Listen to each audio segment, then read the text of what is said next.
There was a lot on the line for this album. I mean, I would say, we've been doing this 18 years, 13 albums, 2,500 shows.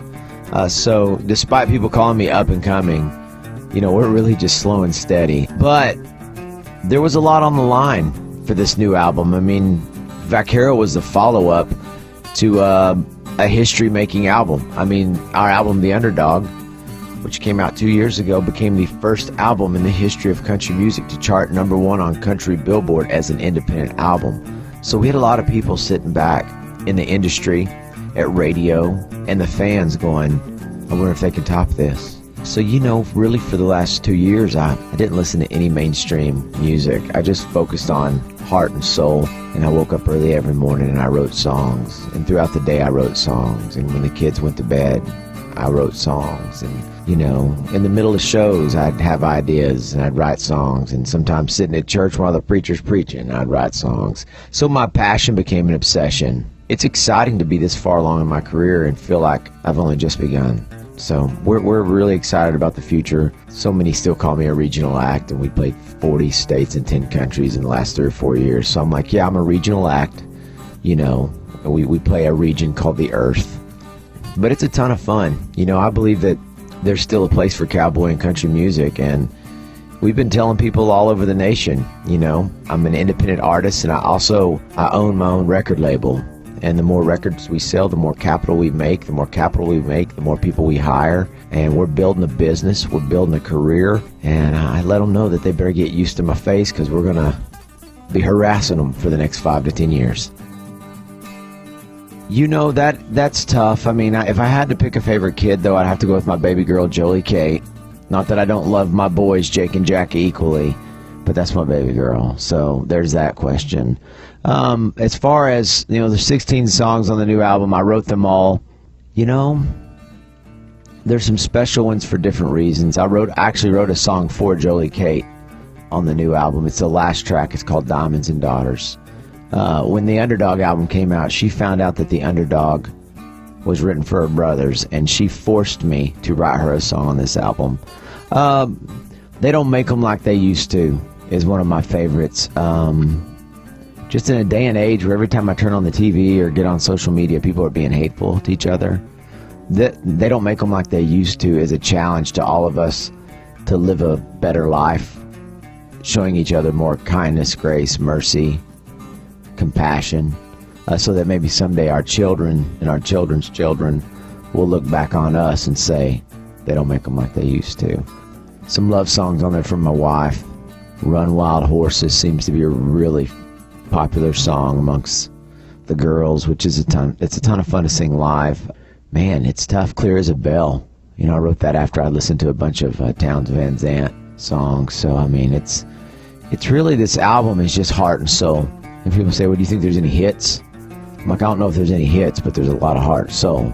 And that's what you have to, hits come and go, but songs with heart and soul, people listen to those for years and years on. So we're trying to focus on those kind of things. A lot of people don't think albums, major record labels, they do not think that albums are relevant. And I couldn't disagree more, because fans want an album. There's nothing attractive about an EP. You wait 2 years to get music from your favorite artist, and then they give you 4 or 5 songs. They give you 15 minutes worth of music and you're done. Man, it's like, my goal is to give over an hour's worth of music, because give them something that they can experience and they can enjoy for the next year or two. It's quality and quantity, both. The fans deserve both quantity and quality. It's really rewarding. I mean, I went to Nashville 18 years ago, and George Strait was my hero, and that was kind of what I was wanting to go after. And I basically had every major record label just slam a door in my face and tell me I wasn't good enough. And I went home and I talked to Dad about it, and Dad said, well, that's all right. And he said, that's the same thing they did to Willie for all those years. And he said, Willie finally made it by the time he was 45. I was probably 21 at the time, and I was like, Dad, I'm gonna have to do this for 25 more years if I'm gonna make it. And he said, yeah, if you want it bad enough. And I realized at that moment in time that I wasn't doing this to be rich or famous. I mean, that's That's ridiculous. If you love music because you want to be rich or famous, then I'll slap you on your hands. You should do it because you love music. You should do it because that's what you have to do. You should make music to bring people joy, to bring your fans joy. And so for us to have that kind of success, I mean, by making history, by charting an album #1, I mean, it really gave us an opportunity to say, time out, let's look at what's happened. Let's give God all the glory for blessing us with the best fans in the world. So it's given us a wonderful platform just to lift up our fans, let them know how much we love them, and to give God all the glory. So, and you know what? It feels good sticking it to the man. I mean, that's the American way. They say you can't, and you show them that you can. I mean, actions speak louder than words. Yeah, absolutely. First of all, if anybody ever tells you that you can or can't do something because of an industry standard, just flush that down the toilet. You know, so many people have told me that we're not going to be able to do this or that for all these years. And what I do is I let discouragement fuel my fire, and I carry around a healthy chip on my shoulder. Even now, there's so many people within the industry, even mainstream radio, saying that unless you sign a major record deal, you can't get on mainstream radio, but we're going to show them differently. We're the new business model. And go ahead and tell me that I can't. And then years from now, you're going to go, man, you sure enough did it.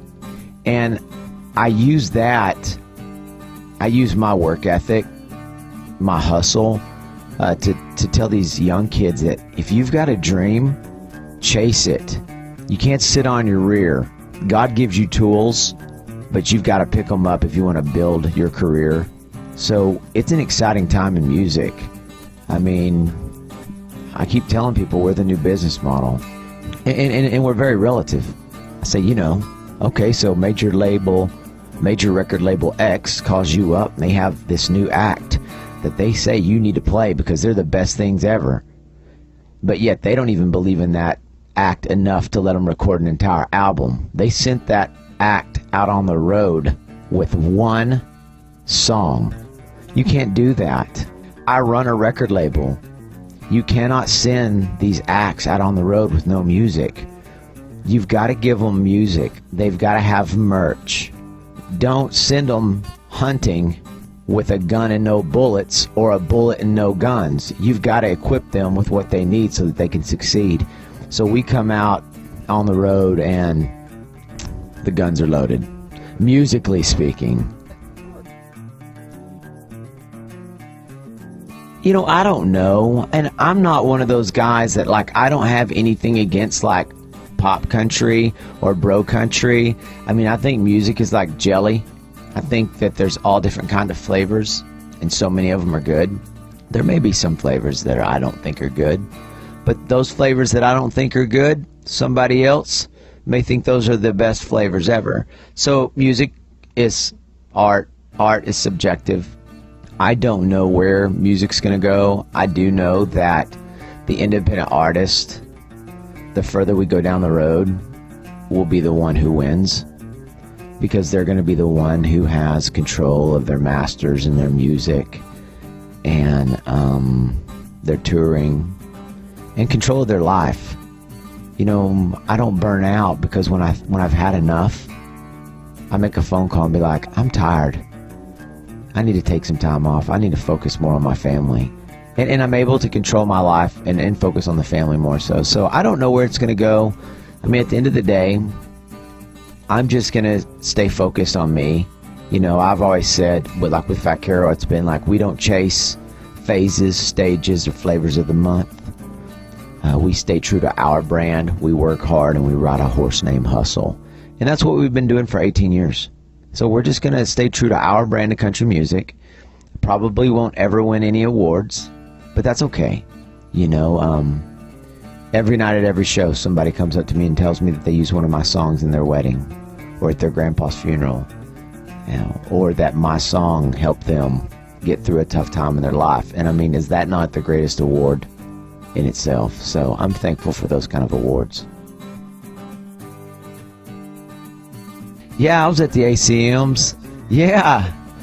Man, that's pretty bad when Aaron Watson's on a best dressed list. I mean, I'm not a best dressed kind of guy.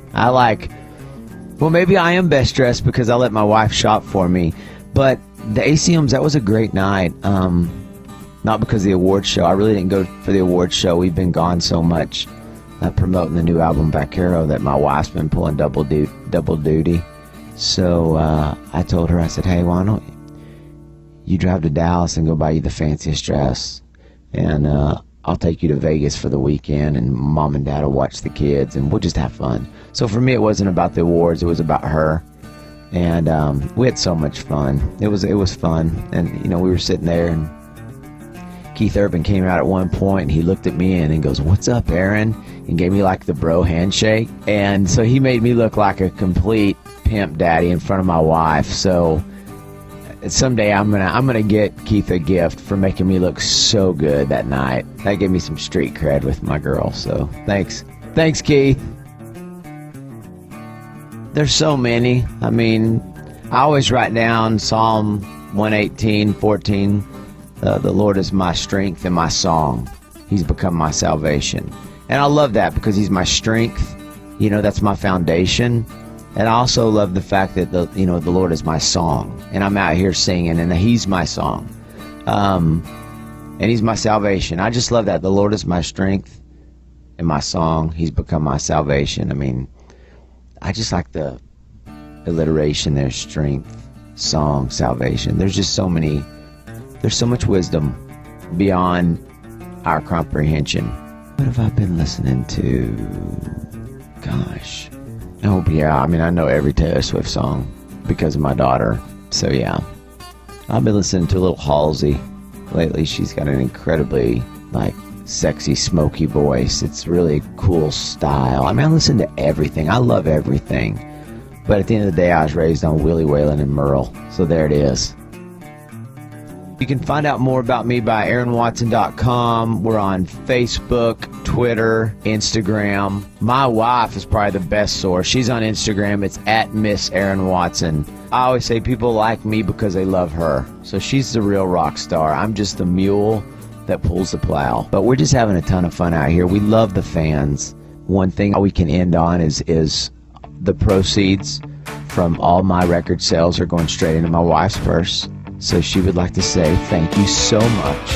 And also, too, I own these records, so the fans have my permission to burn copies for all their friends, because we make music to be heard.